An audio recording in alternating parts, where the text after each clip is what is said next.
વિદ્યાર્થી મિત્રો, ગઈ વખતે આપણે આરએચબી પેપરની 5 સૃષ્ટિ વર્ગીકરણ પદ્ધતિ જોઈ ગયા હતા. બી પેપરની 5 સૃષ્ટિ વર્ગીકરણ પદ્ધતિ.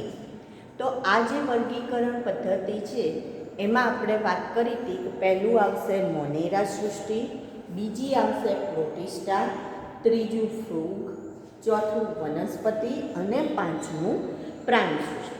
હવે એમણે જે વર્ગીકરણ કર્યું હતું કયા લક્ષણોના આધારે કર્યું હતું, તો આપણે કહું હતું કે પહેલું તો કોષ પ્રકાર, પછી આવશે એટલે કે આદિકોષ કેન્દ્રી કે સુકોષ કેન્દ્રી કોષ પ્રકારના આધારે, બીજું કોષ દિવાલ કે કયા પ્રકારની કોષ દિવાલ હાજર છે, ત્યાર પછી ત્રીજું આપણે જોયું હતું કે કોષ કેન્દ્ર પટલની હાજરી કે શેમાં કોષ કેન્દ્ર પટલ હાજર છે ને શેમાં નથી, ચોથું દૈહિક આયોજન અને પાંચમું આવશે કે એની અંદર પોષણ પદ્ધતિ કયા પ્રકારની છે. તો આ લક્ષણોના આધારે એમણે વર્ગીકરણ કર્યું.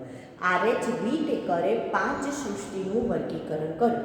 આ ચેપ્ટરની અંદર આપણે હવે 5 સૃષ્ટિ જે છે એમને ડિટેલમાં ભણવાની છે કે મોનેરા સૃષ્ટિ, પ્રોટિસ્ટા સૃષ્ટિ, વનસ્પતિ, ફૂગ અને પ્રાણી સૃષ્ટિ, એને આપણે ડિટેલમાં ભણીશું. તો હવે પહેલી મોનેરા સૃષ્ટિની વાત કરીએ તો જે પણ એમણે વર્ગીકૃત કર્યા, તો વર્ગીકૃત કર્યા ત્યારે એમણે શું કર્યું કે આ જે લક્ષણોને ધ્યાનમાં લીધા કે જે પણ આદિકોષ કેન્દ્રી હતા એ બધાને શેમાં મૂકી દીધા, મોનેરામાં મૂક્યા. હવે જેટલા સુકોષ કેન્દ્રી હતા એ બધાને શેમાં મૂકે છે, સુકોષ કેન્દ્રી એ બધા પ્રોટિસ્ટા, ફૂગ, વનસ્પતિ અને પ્રાણી એમાં મૂકેલા છે. તો હવે બધા જ સુકોષ કેન્દ્રી આટલા બધા ચારમાંથી શેમાં ગણવાના, તો પછી શું જોયું કે સુકોષ કેન્દ્રી અને એક કોષી હોય એ બધાને પ્રોટિસ્ટામાં મૂકવા, સુકોષ કેન્દ્રી એક કોષી હોય એ બધાને શેમાં મૂકવા, પ્રોટિસ્ટામાં મૂકવા.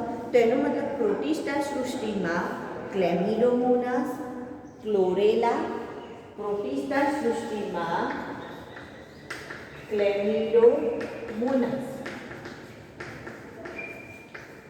ક્લોરેલા, પછી અમીબા, એક કોષી એટલે અમીબા, પેરામીશિયમ, આ બધાનો સમાવેશ શેમાં કરવામાં આવ્યો, તો આનો સમાવેશ પ્રોટિસ્ટામાં કરવામાં આવ્યો. બરાબર. તો આ જે ક્લેમિડોમોનાસની લીલ છે તો લીલનો સમાવેશ શેમાં કરેલો છે, લીલ અને એક કોષી જે પણ પ્રજીવ છે એમનો સમાવેશ શેમાં કરેલો છે, તો એમનો સમાવેશ કર્યો છે એમને પ્રોટિસ્ટામાં કર્યો. બરાબર. તો ત્યાર પછી ફૂગની વાત કરીએ તો ફૂગ જે છે એની અંદર આપણે જોઈએ તો જે કાઇટિનયુક્ત સેલ્યુલોઝ વાળી દિવાલ ધરાવતી હોય એવી જે પણ સજીવ હોય એને આપણે ફૂગમાં મૂકીએ છીએ. કાઇટિનયુક્ત સેલ્યુલોઝ વાળી દિવાલ, તો એને આપણે ફૂગમાં મૂકીશું. તો એની વાત હવે આગળ આપણે કરીશું. તો પહેલાં આપણે મોનેરા સૃષ્ટિની વાત કરીએ. તો મોનેરા સૃષ્ટિમાં કોનો સમાવેશ કર્યો, તો બેક્ટેરિયાનો સમાવેશ કર્યો. કોનો સમાવેશ કર્યો, બેક્ટેરિયા. તો બેક્ટેરિયા એટલે કે જેને જીવાણુ તરીકે ઓળખવામાં આવે. તો ઉદાહરણ આપણે લઈએ બેક્ટેરિયા. ઉદાહરણ શું લઈશું આપણે એનું, બેક્ટેરિયા. તો મોનેરા સૃષ્ટિમાં આપણે કોનો સમાવેશ કરીશું, બેક્ટેરિયાનો સમાવેશ કરીશું. હવે એનું રેખા જો આ એક આપણે બાયોડેટા બનાવી રહ્યા છીએ. બાયોડેટા બનાવીએ તો બાયોડેટામાં સૌથી પહેલાં આપણે એનું નામ લખીએ, પછી એડ્રેસ લખીએ. તો બેક્ટેરિયા તમને ક્યાં જોવા મળશે, કોઈ એનું પર્ટિક્યુલર રહેઠાણ ખરું, તો આપણે કહીશું અત્ર તત્ર સર્વત્ર. એટલે કે બરફ પર પણ જોવા મળશે, બરફમાં પણ જોવા મળે, ગરમ પાણીના જરામાં પણ જોવા મળે, રણ પ્રદેશમાં પણ જોવા મળે. તો આપણને કોઈ પણ જગ્યાએ ઘાસના મેદાનો હોય, જંગલો હોય, તો દરેક જગ્યાએ આપણને આવા બેક્ટેરિયા જોવા મળશે. તો આપણે લખીશું ગરમ પાણીના ઝરા, બરફ, રણ પ્રદેશ, પહાડો પર,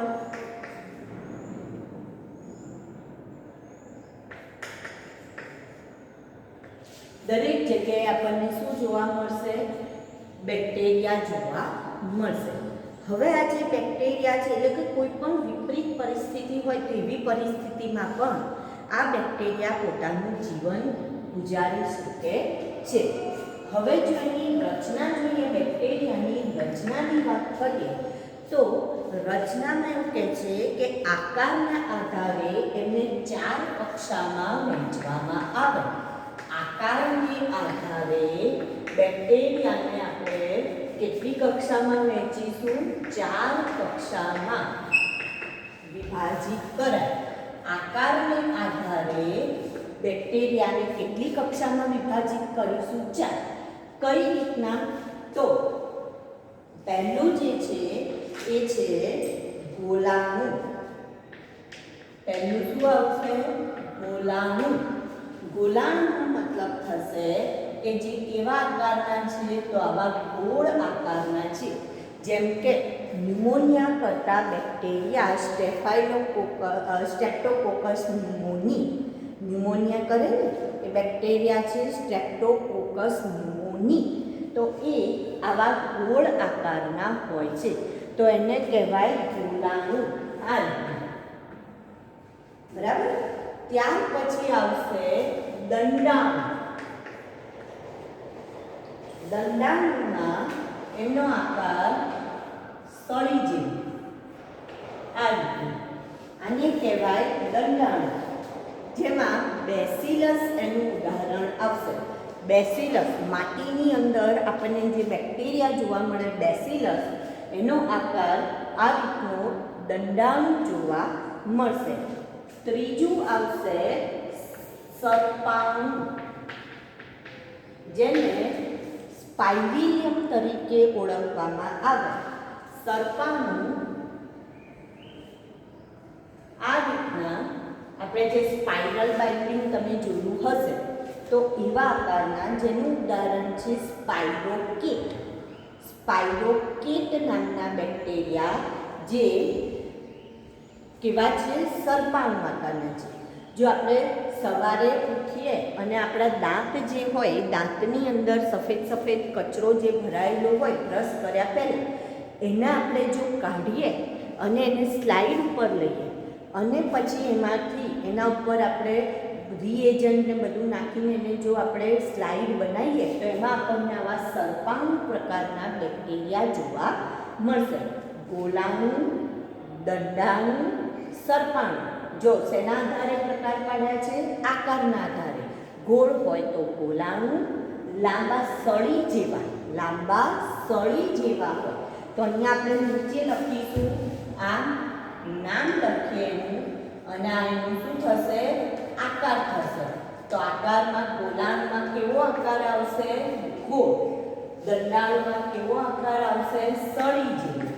સર્પાણુમાં કેવો આકાર આવશે? તો સર્પ જેવો, વાંકો ચૂકો. અને છેલ્લે આવશે વક્રાણુ. વક્રાણુમાં આલ્ફાબેટિકલ આકાર, કોઈ પણ આલ્ફાબેટિકલ આકાર, ઊંડા વાય આકાર, ઊંડો ટી આકાર, આવા આપણને જોવા મળે. કોમા, અલ્પ વિરામ જેવા. એને વક્રાણુ તરીકે ઓળખવામાં આવે. જેમ કે વિબ્રિયો કોલેરી. તો ગોલાણુ, દંડાણુ, સર્પાણુ અને વક્રાણુ, વાંકા ચૂકા. બરાબર. તો આકારના આધારે બેક્ટેરિયાને આપણે કેટલી કક્ષામાં વિભાજિત કરીશું? 4. ગોલાણુ, દંડાણુ, સર્પાણુ અને વક્રાણુ. ચારેયના આપણે શું જોયું? ઉદાહરણ જોયા. આકાર કેવો છે? ગોળ, સળી જેવો, સર્પ જેવો, વાંકો ચૂકો. અને અહીંયા પણ આલ્ફાબેટિકલ આ રીતના જોવા મળશે. વિબ્રિયો કોલેરી એનું ઉદાહરણ. સર્પાણુમાં સ્પાઇરોકેટ, દંડાણુમાં બેસિલસ અને ગોલાણુમાં સ્ટ્રેપ્ટોકોકસ ન્યુમોની. બરાબર. સારું, હવે બેક્ટેરિયા આ જે છે એમાં પોષણ પદ્ધતિની વાત કરીએ.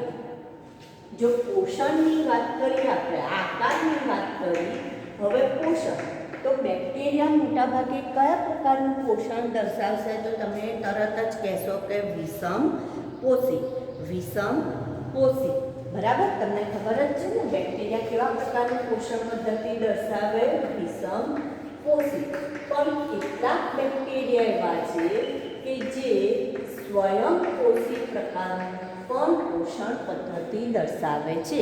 કેટલાક બેક્ટેરિયા પોતે રંજક દ્રવ્ય ધરાવે છે, માટે સ્વયંપોષી ધરાવે છે. જેમાં ઉદાહરણ લઈશું આપણે સાયનો બેક્ટેરિયા. કયા?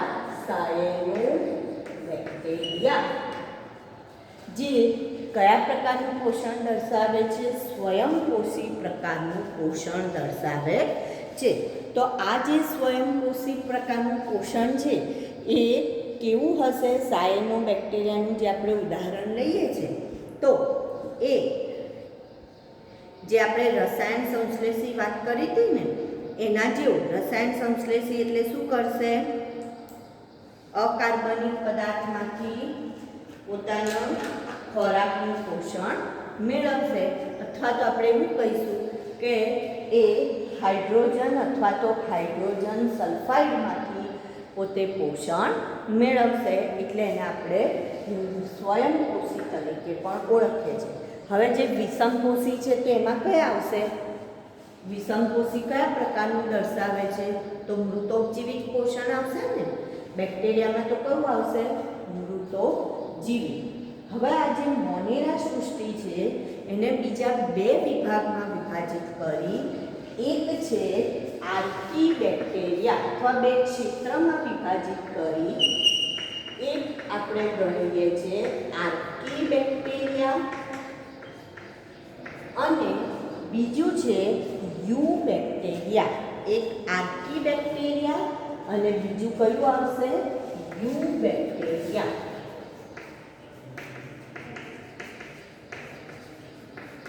તો મોનેરા સૃષ્ટિમાં સૌથી પહેલા આપણે શું લીધું?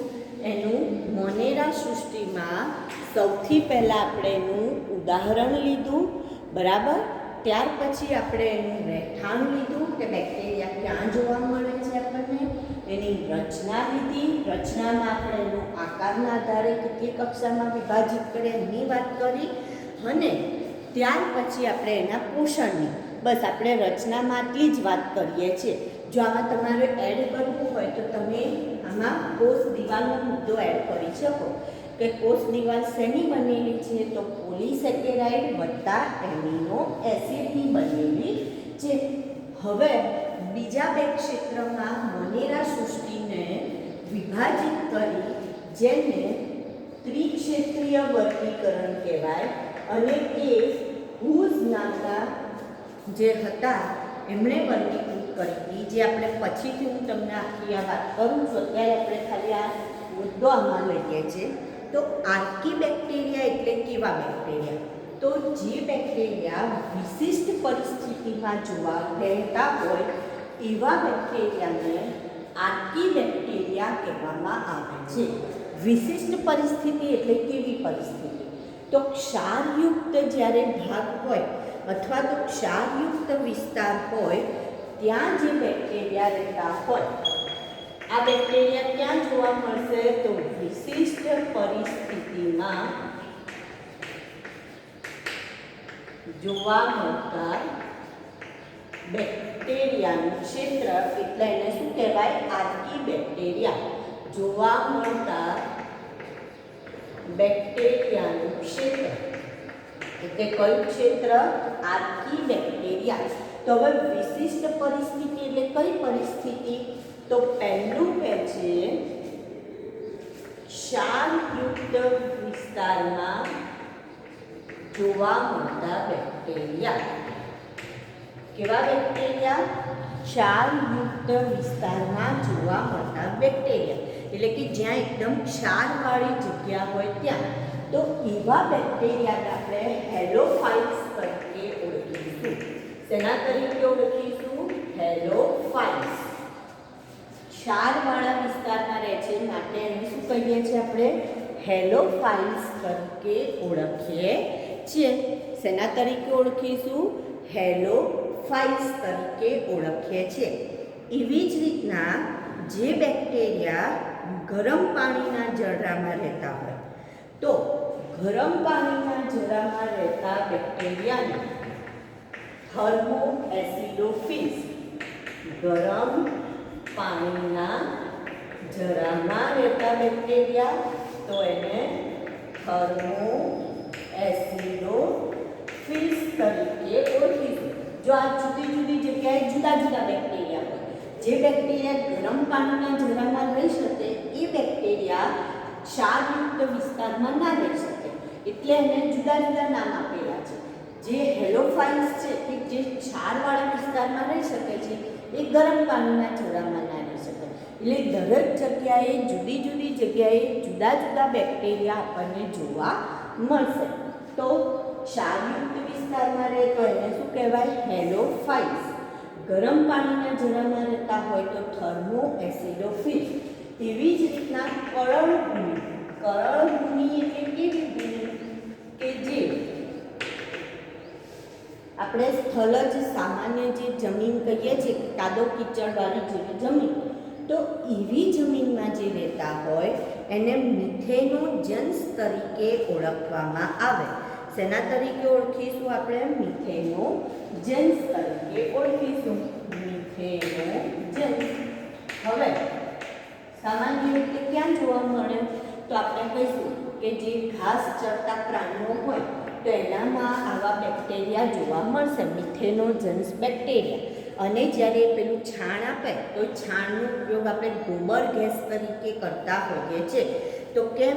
કારણ કે એમાંથી મિથેન ઉત્પન્ન થાય છે. તો આ મિથેનોજન્સ બેક્ટેરિયા શેના માટે ઉપયોગમાં આવશે? મિથેન વાયુ ઉત્પન્ન કરવા માટે મદદરૂપ થશે. તો એનો મતલબ વિશિષ્ટ પરિસ્થિતિમાં જ્યારે બેક્ટેરિયા જોવા મળે તો એવા બેક્ટેરિયાનું ક્ષેત્ર એટલે એને શું કહેવાય? આર્કી બેક્ટેરિયા તરીકે ઓળખાય. તો મોનેરા સૃષ્ટિમાં જેટલા પણ બેક્ટેરિયા છે એ બેક્ટેરિયામાંથી એમણે બે ક્ષેત્ર પાડી દીધા, બે ભાગ પાડી દીધા કે જે બેક્ટેરિયા વિશિષ્ટ પરિસ્થિતિમાં જોવા મળે છે એમને આર્કી બેક્ટેરિયા કહેવાના, અને જે વિશિષ્ટ પરિસ્થિતિ નહીં પણ સામાન્ય રીતે જોવા મળતા બેક્ટેરિયા છે હજારોની સંખ્યામાં બાકી રહેતા કે જે પેથોજન્સ છે, પેથોજન્સ એટલે જે રોગકારક છે, એ બધાને યુ બેક્ટેરિયામાં મૂક્યા. મોનેરા સૃષ્ટિમાં બેક્ટેરિયા જે છે એમને બે ક્ષેત્રમાં વિભાજિત કર્યા, આર્કી બેક્ટેરિયા ક્ષેત્ર અને યુ બેક્ટેરિયા. ધારો કે તમે 11 સાયન્સમાં એડમિશન લીધું, ધેટ મીન્સ તમે મોનેરા સૃષ્ટિ 11 સાયન્સ, બરાબર. હવે તમારામાંથી બાયોલોજી લેનારા સ્ટુડન્ટ અને મેથ્સ લેનારા અલગ કર્યા. એમ અહીંયા આર્કી બેક્ટેરિયા એટલે ધારો કે મેથ્સવાળા સ્ટુડન્ટ અને બાયોલોજી એટલે યુ બેક્ટેરિયા એવું અલગ પાડ્યું. એમ અહીંયા પણ મોનેરા સૃષ્ટિને બે ક્ષેત્રમાં આર્કી બેક્ટેરિયા અને યુ બેક્ટેરિયા એવી બે ક્ષેત્રમાં વિભાજિત કર્યા. તો આર્કીમાં કોનો સમાવેશ કર્યો? કે જે વિશિષ્ટ પરિસ્થિતિમાં જોવા મળતા હતા એવા જ બેક્ટેરિયાનો, કે જે અત્ર-તત્ર સર્વત્ર જોવા મળતા હતા એમનો નહીં, પણ જે વિશિષ્ટ પરિસ્થિતિમાં જોવા મળતા હતા એમનો જ. તો હેલોફાઇલ્સ, થર્મોએસિડોફિલ્સ અને મિથેનોજન્સ. હવે આપણે જોઈશું યુ બેક્ટેરિયા. યુ બેક્ટેરિયા કે જે આપણને અત્ર-તત્ર સર્વત્ર લાખોની સંખ્યામાં જોવા મળે છે. તો યુ બેક્ટેરિયાની હવે વાત કરીએ આપણે. તો પહેલું એનું ઉદાહરણ લઈશું અને ત્યાર પછી આપણે એનું રહેઠાણ, એની રચના અને એની વાત કરીએ, બરાબર. તો યુ બેક્ટેરિયામાં સાયનોબેક્ટેરિયાનો સમાવેશ થાય. યુ બેક્ટેરિયામાં કોનો સમાવેશ થાય? સાયનોબેક્ટેરિયા. એ ઉપરાંત ઉદાહરણ લઈ આપણે યુ બેક્ટેરિયાની વાત કરી રહ્યા છે, તેમાં સાયનોબેક્ટેરિયા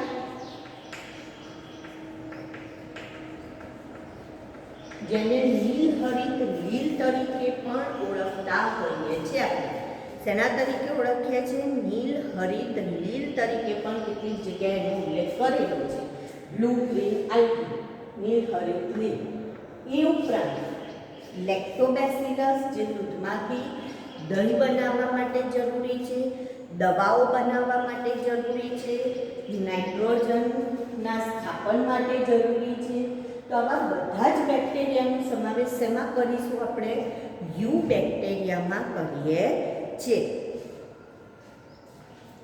બરાબર. તો એનું કાર્ય જોઈએ ને એટલે તમને ખ્યાલ આવશે. દૂધમાંથી દહીં બનાવવું. તો દૂધમાંથી દહીં કોણ બનાવે? તો લેક્ટોબેસિલસ નામના બેક્ટેરિયા. પહેલું. બીજું લઈએ તો બીજું આવશે એન્ટીબાયોટિક દવા બનાવે. એન્ટીબાયોટિક બનાવવા માટેના બેક્ટેરિયા. ત્યાર પછી આવશે ત્રીજું કાર્ય જો એનું લેવામાં આવે તો નાઇટ્રોજનનું સ્થાપન કરનાર.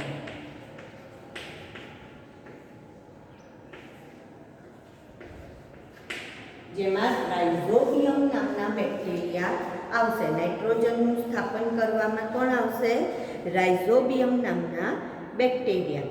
પછી કેટલાક રોગકારક આવશે કે જે રોગ કરનારા છે, જેમ કે કોલેરા, ટાઇફોઇડ, પછી સાઇટ્રસ કેન્કર.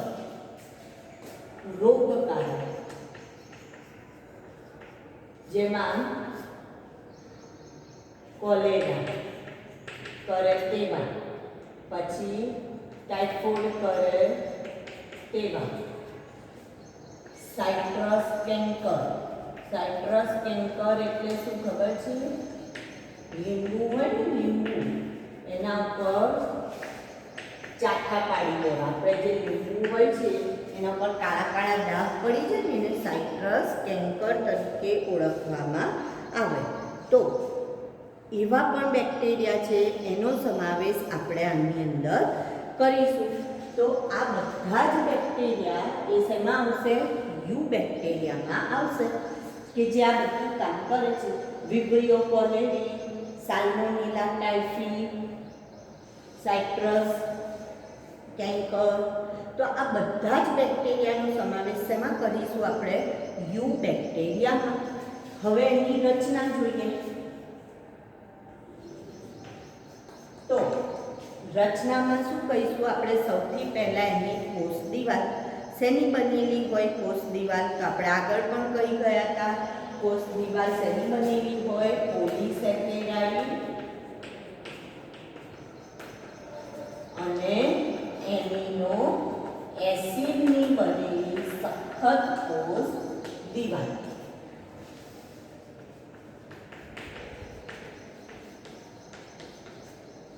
પોલિસેકેરાઇડ અને એમિનો એસિડની બનેલી સખત કોષ દિવાલ ધરાવે છે. પછી જો એની વાત કરીએ આપણે આગળ તો કસા ધરાવે છે. એક આગળ તેનું નામ કસા. તો કસા શું છે?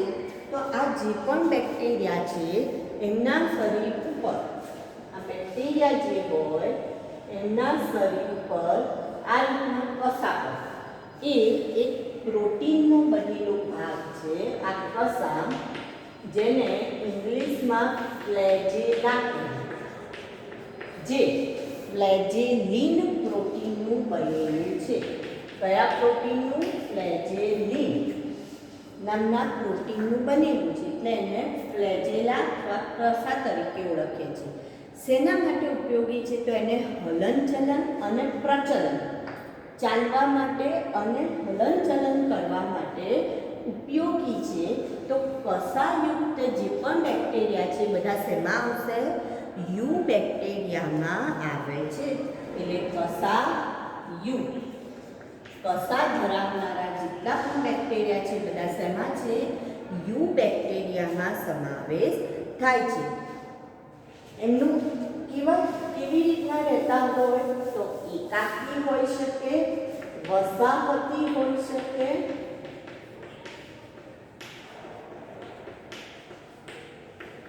અથવા તંતુમય જોવા મળે છે. એકાકીનો મતલબ શું? એકલા એકલા આ રીતના. વસાહતીનો મતલબ થશે એક સાથે આ રીતના જોવા મળશે. બરાબર? તો એકાકી, વસાહતી અને તંતુમય કોઈ પણ સ્વરૂપે ગોઠવાયેલા હોય છે. તાતણા રૂપે પણ ગોઠવાયેલા હોય. એક કોષી છે. બરાબર? સાયનોબેક્ટેરિયા કેવા છે? એક કોષી અને તેની આજુબાજુ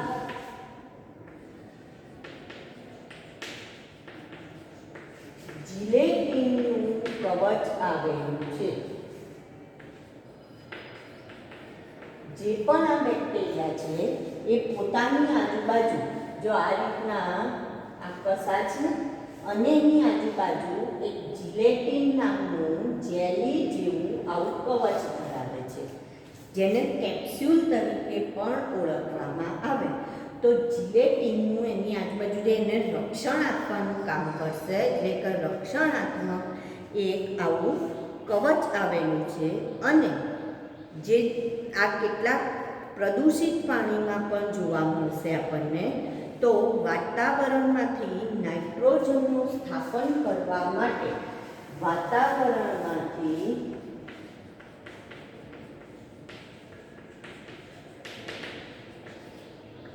નાઇટ્રોજન સ્થાપન માટે વિશિષ્ટ કોષ ધરાવે છે,